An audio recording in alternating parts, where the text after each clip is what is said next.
Good morning everyone, welcome back to my channel. কেমন আছো সবাই? আশা করি সবাই বেশ ভালো আছে। যাচ্ছিলাম একদম আমার বাড়ির কাছে, মানে কৈখালিতেই ছিল আমার শ্যুট। মেকআপ আর্টিস্টের কাছে পৌঁছেও গেছি, হেয়ার ক্রিম্পিং করে বেসটা রেডি করে নিয়েছে।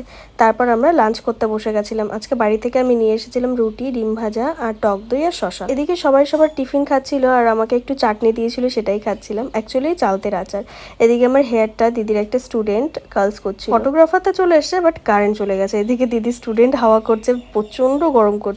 আর এই যে হচ্ছে আমার ফাইনাল লুক, কেমন লাগছে অবশ্যই কমেন্ট করে জানাবে। আমার তো দারুণ লেগেছে। আর এইদিকে আমিও ফ্যানের হাওয়া করছি, কারণ প্রচন্ড গরম লাগছে।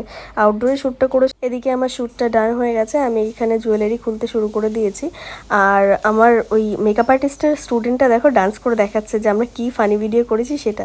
যাই হোক, আজকের মতো এইটুকুই। কিছু ভালো লাগলে অবশ্যই লাইক, কমেন্ট, শেয়ার আর সাবস্ক্রাইব করে দেবো। এদিকে আমার মেকআপ ক্লিন হয়ে গেছে আর একটু হালকা করে লিপস্টিক পরে নিয়েছি। দেখা হচ্ছে নতুন কোনো ভিডিওতে। আজকের মতো এইটুকুই, বাই।